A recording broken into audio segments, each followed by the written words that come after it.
Como que dessa avaliação inicial da conversa que você teve com os professores, qual que foi a linha geral da prova? Foi uma prova difícil, fácil, média? O que pegou aí para o estudante?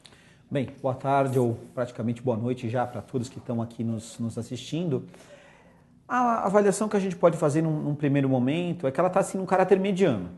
Não está nem entendendo uma prova muito fácil, talvez mediano, ou um ou outro assunto que o aluno podia ter um pouquinho mais de dificuldade, mas estaria nessa situação.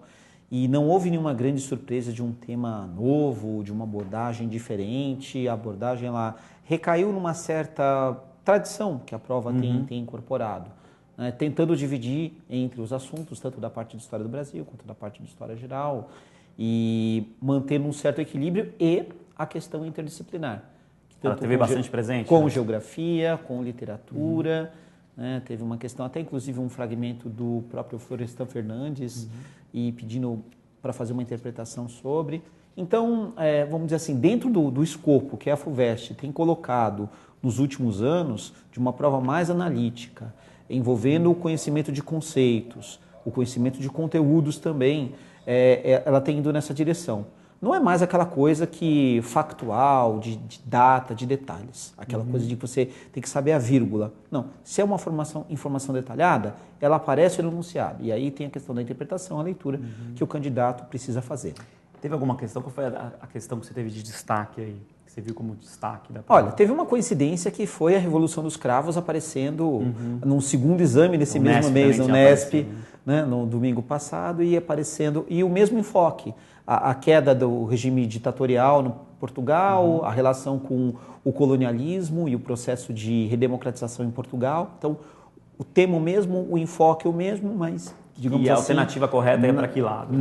Não, é justamente fazendo esse link que o regime português vai se desmontando, né, do salazarismo, já não na liderança de Salazar, que era falecido, mas com o governo de Marcelo Caetano, deposto pelo movimento das Forças Armadas, né, que é o grupo de oficiais de média e baixa patente que se levanta contra o regime de Marcelo Caetano, e isso muito pressionado por conta da questão colonial, os portugueses ali tentando manter Angola, Moçambique, Cabo Verde, Guiné, e os soldados sendo forçados a lutar, e toda aquela tensão, isso irrompe em 74 com 25 de abril, que o ano que vem, né, completa 40 anos, então talvez eles... Pegaram esse gancho, né?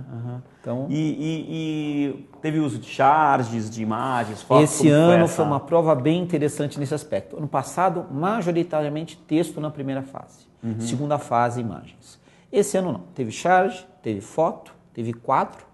Então, quer dizer, linguagens diferentes, né, em termos da sua produção, mas a abordagem ela um tanto quanto distinta daquilo que o Enem, pelo menos, oferece. Então, como? Qual é a distinção? Assim, por exemplo, muitas das vezes no Enem, o que há? Você tem a imagem oferecida e o candidato ele deve olhar aquela imagem e ele vai conseguir tirar o direcionamento.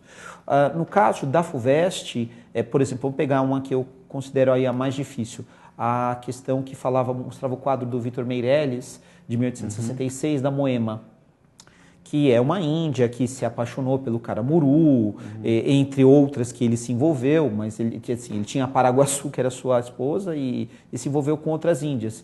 E ele vai com a Paraguaçu para a Europa, e a Moema tenta ir atrás, ela se afoga. E o quadro do Victor Meirelles é o desdobramento, né? O corpo morto ali na praia e tal. Então, fazer a conexão. Moema... Índia, pintada no século XIX, literatura brasileira, figura do índio, nacionalidade. Então, tinha um pouco de conteúdo ali bem delimitado. Mas, vamos dizer assim, o indianismo é um tema bem tratado na literatura. Então, a conexão viria por aí. É um tema que ele é bem pedido também na FUVEST, né? Não é um tema... Exatamente. É que nem Vieira, por exemplo, escravidão.